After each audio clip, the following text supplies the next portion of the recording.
पुल 4-5 पुल जैसे मंत्री रोज गाड़ी मार रही ना, वो सारे पुल मेरे बनवाए ना भाई। डिग्री कॉलेज शिमलाना गांव में, राजपूत भाई बैठे हमारे, शिमलाना गांव में डिग्री कॉलेज ही आपके भाई ने बनवाया। और क्षेत्र का कोई भी इंटर और डिग्री कॉलेज हो, उसमें 2-2, 3-3 कमरे आपके भाई ने बनवाने का काम किया संस्थाओं में।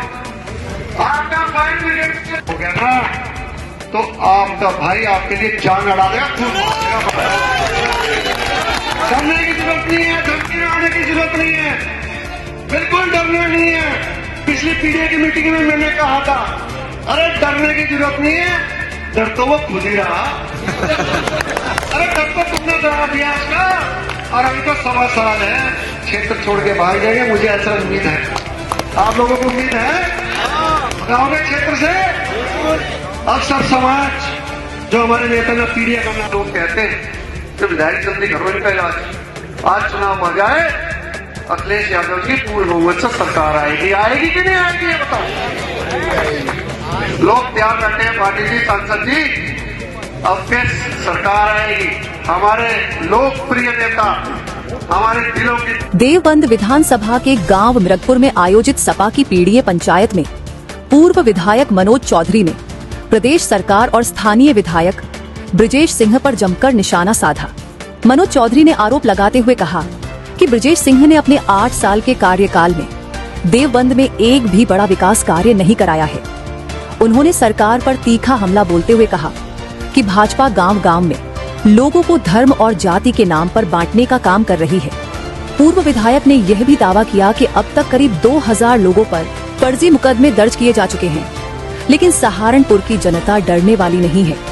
उन्होंने आगे कहा कि प्रदेश में अब परिवर्तन की लहर चल रही है, देवबंद से लेकर लखनऊ तक, और 2027 में समाजवादी पार्टी की सरकार बनना तय है।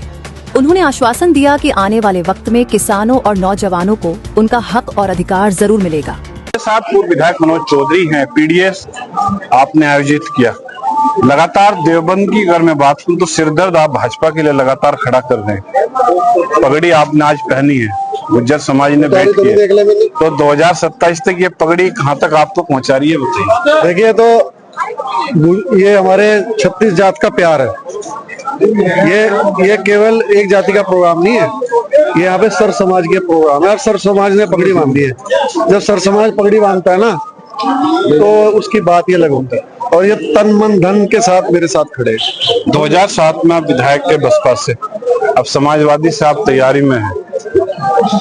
बड़ी चुनौतियां आपके सामने होगी, पार्टी के अंदर से भी और बाहर से भी, इससे आप टक्कर मान लीजिए।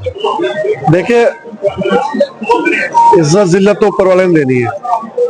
देखो, चुनाव तो अगर मंत्री के यही कारनामे हैं रहेंगे तो मंत्री यहाँ से पर्चा नहीं भरते, जो हालात है। और मंत्री के गांव के ही जोड़दार झटके ही लोग बहुत खिलाफ है, वहीं से हार के आएंगे मंत्री जी अपने गांव। आपको हार के आएंगे, आप बहुत बड़ी बात कह रहे हैं। उन्होंने, मंत्री जी ने कहा है, जब राम कथा उन्होंने अभी आयोजित की भगवान राम, उसमें उन्होंने कहा कि मैं अगले 25 वर्ष तक विधायक रहूंगा, और उन्होंने ये कहा कि राम कथा भी जारी रहेगी, मेरे बाद मेरा भाई, भाई के बाद बेटा। पूरी तरीके से उन्होंने कहा कि कहीं ना कहीं एक मैसेज उन्होंने हिंदुत्व का देने का प्रयास किया जनता। तो ये 25 साल की जो बात कह रहे हैं, किस आधार पर वह कह रहे हैं? क्योंकि 25 साल बाद जातीय, भौगोलिक, सामाजिक, राजनीतिक परिस्थितियां तो देवबंद की काफी बदल चुकी होंगी, तो किस बिहाफ पर वो इस बात कह रहे हैं? देखिए, मैंने अभी मंच पे एक उदाहरण दिया था रावण वाला अहंकार का।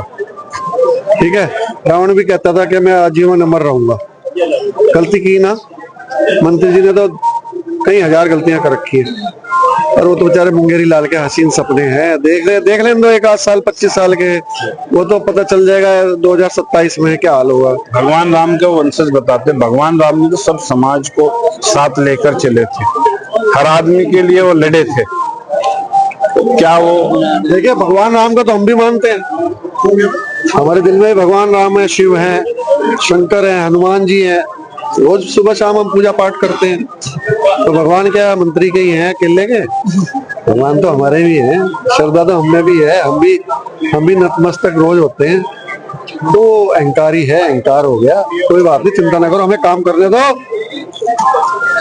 चिंता ना करो, सब ठीक होगा। हरिद्वार ही जाएंगे, हारमोनियम बजा रहे हैं ना, सीख लिया हारमोनियम का, वही बजाएंगे वही। ये थे मनोज चौधरी, जो बात कहीं ना कहीं एक बड़ी बात कह रहे हैं। और 2027 का जो विधानसभा चुनाव है, क्या उसका परिणाम होगा, यह आने वाला वक्त बताएगा। निष्पक्ष खबर के लिए मेरठपुर से किसान त्यागी की रिपोर्ट।